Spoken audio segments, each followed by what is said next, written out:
చంద్రబాబు అనుకూల మీడియాలో కూర్చుని చంద్రబాబు ప్రభుత్వాన్ని తప్పుపడుతున్నారంటే మనం ఈ ప్రభుత్వ పరిపాలన ఎలా ఉందో ఒక్కసారి ఏబిఎన్ ఆంధ్రజ్యోతిలో డిబేట్ చూసిన తర్వాత మళ్ళీ మనం విశ్లేషించుకుందాం. మీకు సగౌరవంగా నేను అడుగుతున్నా, ప్లీజ్. ఆంధ్ర రాష్ట్రంలో ఈ యూఏపీఏ చట్టం కొత్తగా, యూఏపీఏ చట్టం పాతది ఉంది, దాన్ని సవరించి అమిత్ షా గారు రూపొందించినటువంటి ఒక నిర్బంధ చట్టం ఇప్పుడు ఉండేటువంటి యూఏపీఏ చట్టం.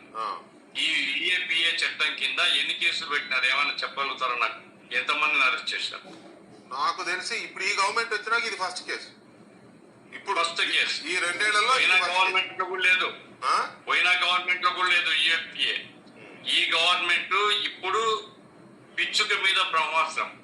ఇప్పుడు వీళ్ళందరూ కలిసి, ఇప్పుడు నేను కూడా వ్యతిరేకిస్తున్నానండి, నేనేం దాచుకోదలుచుకోలేదు.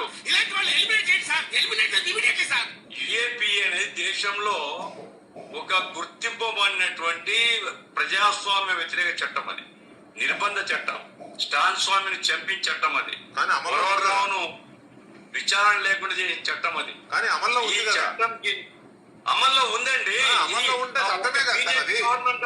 మీకు నాకు నచ్చకపోవచ్చు ఆ చట్టం. గఫూర్ సాబ్ ఒక్క నిమిషం, వీడు మళ్ళీ గెలిచారా? మీ మిత్రుడుగా ఉండి పద్ధతిలో ఉండేటువంటి ఏపీ వెంకటేశ్వరరావు ఈ రోజు వ్యతిరేకిస్తున్నాడు. సిపిఎం పార్టీ వ్యతిరేకిస్తుంది. సిపిఐ పార్టీ మీకోసం పనిచేసిన పార్టీ, సిపిఐ పార్టీ వ్యతిరేకిస్తుంది.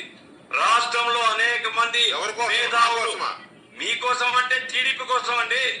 అది ఆయన విజయ్ కుమార్ చెప్పండి, మీకోసం నాకు చెప్తే నా కోసం అని చెప్పండి. ప్రజలు అసహించుకునేటువంటి నిర్బంధ చట్టాల్ని మీరు వాడే కొద్దీ మీ గవర్నమెంట్ అంటే మీరు బలపరిచే గవర్నమెంట్ కానీ మీ గవర్నమెంట్ కానీ ఐసోలేట్ అవుతుంది. దయచేసి గుర్తు పెట్టుకునే మాత్రమే చెప్తున్నాను. Right, okay. ఇది రావణ మీద రాజకీయ కుట్ర అని ఇంత పెద్ద పెద్ద పదాలు వాడాల్సిన అవసరం ఉందా విజయ్? ఇది రావణ మీద రాజకీయ కుట్ర అని ఇంత పెద్ద పెద్ద పదాలు వాడాల్సిన అవసరం ఉందా విజయ్? చూశారుగా, ప్రశ్న రావణ్ అరెస్టుపై ప్రతి పార్టీ కూడా వ్యతిరేకిస్తూ ఉంది. చంద్రబాబు అనుకూల మీడియాలోనే వాళ్ళ డిబేట్లో కూర్చునే మేధావులే చంద్రబాబు ప్రభుత్వ పనితీరుపై వ్యతిరేకిస్తున్నారు. యూఏపీఏ చట్టాన్ని ఇప్పటి వరకు కూడా గత ప్రభుత్వం కానీ ఈ ప్రభుత్వం కానీ అమలు చేయలేదు. ఫస్ట్ కేసు టీడీపీ ప్రభుత్వం ఒక యూట్యూబర్ పైన, పిచ్చుకుపైన బ్రహ్మాస్త్రం లాగా కొండను దవ్వి ఎలుకను పట్టుకున్నట్లు ప్రశ్నించిన ఒక యూట్యూబర్పై పెట్టింది. అది రాజకీయ నాయకులపై పెట్టే దమ్ము ధైర్యం ఈ ప్రభుత్వానికి లేదు. ఏదైనా ఉంటే మీరు చూసుకోవాలి. ఒక యూట్యూబర్పై పిచ్చుకుపోయిన బ్రహ్మాస్త్రం లాగా ఈ కేసు పెట్టారంటేనే వీళ్ళ పరిపాలన ఎలా ఉందో, వీళ్ళు ఎలా ఉన్నారో ప్రజలందరూ కూడా అర్థం చేసుకోవచ్చు. ఈరోజు రాష్ట్రంలో శాంతి భద్రతలు లేవు. ఈరోజు ప్రభుత్వాన్ని ప్రశ్నిస్తే భయపడేది ఎందుకండి? మీ ప్రభుత్వ పరిపాలన బాగుంటే సమాధానం చెప్పండి. మేము ఫలానా మంచి చేస్తున్నాం, మమ్మల్ని ఎందుకు విమర్శిస్తున్నారు అని.